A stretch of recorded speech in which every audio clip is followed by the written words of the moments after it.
guys, so welcome back to my channel. This is my friend Jamie. As you know, Hi. she was in my little beach vlog video and a couple more other videos of mine.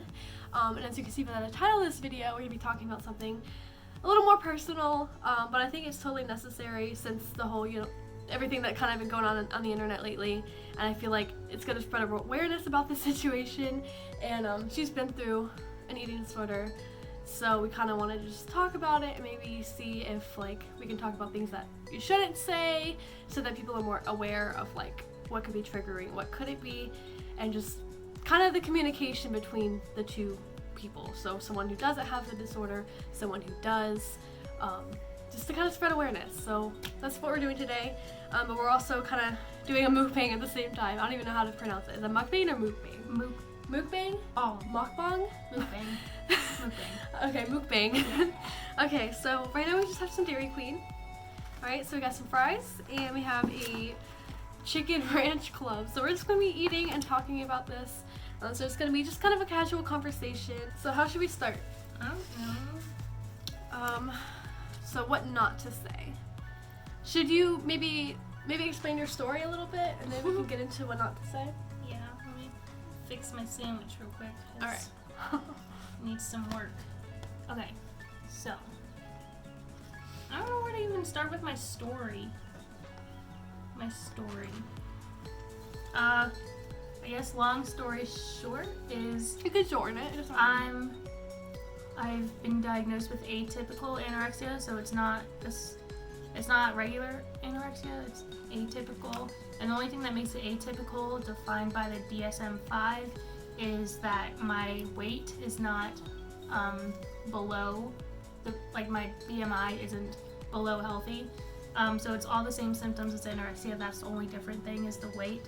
So yeah, not the stereotypical thin, skinny, which is why we're making this video, because it's very hard to find someone. It's very hard to recognize someone with an eating disorder because it doesn't look the same for everyone. Yeah. And it affects a variety of different shapes and sizes and yeah, so you don't have to be super skinny to have this. So that's another thing to be aware of. Don't what's the word? Don't not believe somebody just because of how they look. yeah. I don't know what the word I'm trying to come up with, but you know what I mean. So don't just judge based on appearance. And there's also another thing is, if someone is skinny, it doesn't mean they're not eating. I've had situations where people thought I did, but I'm not. One time I went to go get glasses done and stuff, and there's this lady there that was doing the prescription and stuff, and she was like, "Oh honey, you're so small, you should eat something." I'm like what? Why would you say something like that? What if I did have a disorder and someone said something like that to me? I'm sure that would be very triggering to someone that like her, this is so frustrating because no one knows how to talk to people like that. And obviously I didn't have that, but she did. So I do. So I kind of had to learn a little bit of what not to say. I feel like I did a pretty good job of not being You're still doing pretty well. And she's very good at asking if she can say stuff beforehand and kind of giving me a warning before. Yeah. When she wants to talk about numbers of weights and stuff, or when we go even shopping. then I don't usually say numbers. When we go shopping together to buy clothes, she's very good at not really focusing on the size of things. Yeah. I'm kind of just looking at what would look good on me. Definitely. Which is helpful because sizes in someone with an eating disorder's mind is very definitive. It has a big part in defining who you are, but that's not true at all. Numbers and labels don't define who you are. But as someone with a brain like that, sometimes, I don't know, it kind of takes over their thought process, I guess. Yeah, a lot of irrational thought processes go along with eating disorders. So basically, if you know somebody with that, or even in general, don't be like, oh, what's your size? Or like, you know, like, unless it's like you're shopping for your friend and like you know that they're okay with something like that. Yeah. But like if you're, I don't know, like just don't say, oh, I do this, or I have this size, what are you? Or, oh, you don't look like you have this because you're this, or, you know, like. That's a big one, is you don't look like you have this, or you don't look like you have an eating disorder, or you don't look just a certain way to have whatever, XYZ. A comment that was made to me, and I told her that I was going to bring it up, which makes me extremely mad because I went to treatment for my eating disorder. And right when I got out of treatment, I was hanging out with her, and we went to one of her workplaces, to see an old friend, I guess we can call her. She's on the rather smaller side, and she asked me what I was up to, and I was just straightforward, honest with her. I was like, I just got out of treatment for X, Y, and Z, and blah, blah, blah, blah. And she was like, if you have anorexia, then I must have death, or something like that. Yeah. And it was just like really, really triggering. That's probably the worst comment she's had. Like, it just made no sense, because, I don't know. That was a hurtful comment, so don't say that to someone, whether they have an eating disorder or not, because that's just rude. And then,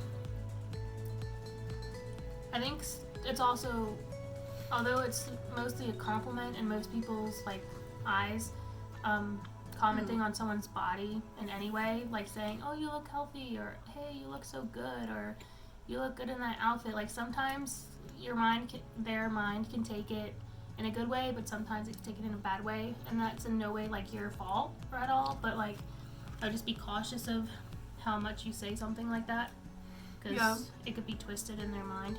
Yeah, if someone's like, oh, you look so healthy, they'll be like, oh no, I'm not doing it enough, or, right? Like, No. So, yeah, so basically, overall, don't mention numbers. Numbers are a huge thing. Don't be really careful when it comes to compliments. Even though in your mind you would like that compliment, sometimes people don't take it the way that you're intending. Mm-hmm. So there's another thing, just be cautious about that. Don't compare yourself to other people. That's another thing. Don't like compare. And don't devalue their disorder based on looks. So I think that's like a big overall kind of thing what we just talked about. Is there anything else that like you shouldn't say? I feel like those are like the main things. Is there any other experience that you had that was like bad, or should you not talk about it? How was treatment? Do that. People can kind of know Okay. what it's like. So I'm gonna try to talk about it in a non-triggering way, because if someone's watching this and they have an eating disorder, I'll do a warning before the video. Yeah, sometimes warnings still don't help, because part of the eating disorder mind was like, hey, I could trigger myself, because that's a thing. But so I went to a treatment center. I was on residential for a certain amount of time, where you stay there for 24/7. And that was just a lot of group therapies, individual therapies, like structured meal times, like breakfast, lunch, snack, dinner, snack. We had like dialectical behavioral therapies, cognitive behavioral therapies, movement therapies, art therapy, a lot of therapies. We went on some outings sometimes if you were like capable of, if you were healthy enough to go on the outing. Into restaurant outings to get exposure therapy, and then you go into like a PHP, which is like a partial hospitalization, so it's 6 days a week for about like 7-8 hours a day, and that was kind of just like going to school basically, except you either ate breakfast there and then had dinner at home, or you ate breakfast at home and had dinner there, but no matter what, you had lunch and afternoon snack there. And PHP was more of just a way to like get you ready for the real world, because in treatment it's like a bubble, a safe bubble where You don't have phones and stuff, right? You don't. Where I went, I didn't have a phone. Some places do. But I highly recommend it to anyone who thinks that they have an eating disorder, because if you don't think you're sick enough, then you're sick enough. I promise you. Because people who aren't sick don't have the thoughts of wanting to be sick enough, if that makes sense. But yeah, and then after the PHP, I'm currently an outpatient, so I just see a therapy. I see my therapist once a week, a dietitian about bi-weekly or tri-weekly, and then a psychiatrist like every 2 months or so. That just depends on medications that I take or change or whatever. So yeah, treatment was helpful. It gave me structure and consequences and gave me support and some of the best friends I've ever had. And yeah, that's about it. Nice. Now we done eat chicken. Alright. What Is else? there anything else? I feel like we covered a lot of important stuff.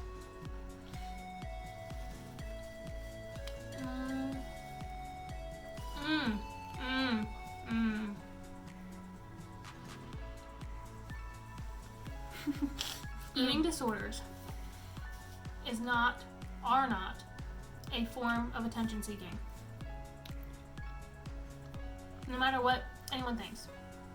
Like, even you could think it, and I don't give a fuck, because they're not attention seeking.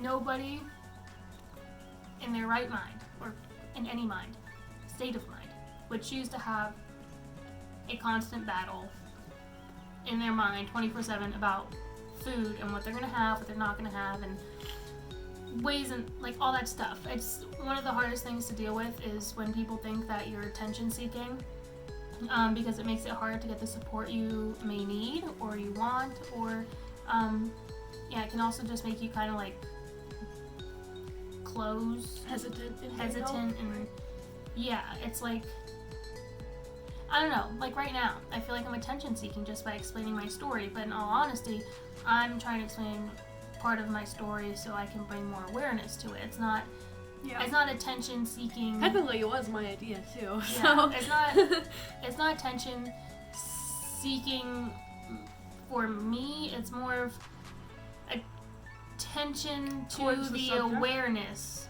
seeking. If that makes sense. Attention dash to the awareness dash seeking. Yeah. So that's probably the biggest thing is attention seeking, and that goes for any mental illness. Like it's a disorder, it's a chemical imbalance in the brain, or a genetic disposition that was triggered by something. Like there are actual switches in our brain that get turned on and off by certain events. Traumatic events can cause those switches to go on or off. So it's not attention seeking. And please reach out. I'm gonna make her leave the NIDA helpline definitely. in the bio. Maybe even donate if you want to, because your girl might be speaking at one of the walks, which is exciting. But yeah, if you're gonna take anything away from this video, 3 things. Eating disorders and all mental illnesses are not attention seeking. Okay. 2, weight, numbers, labels, sizes, they don't define you at all. At all. Looks don't define you.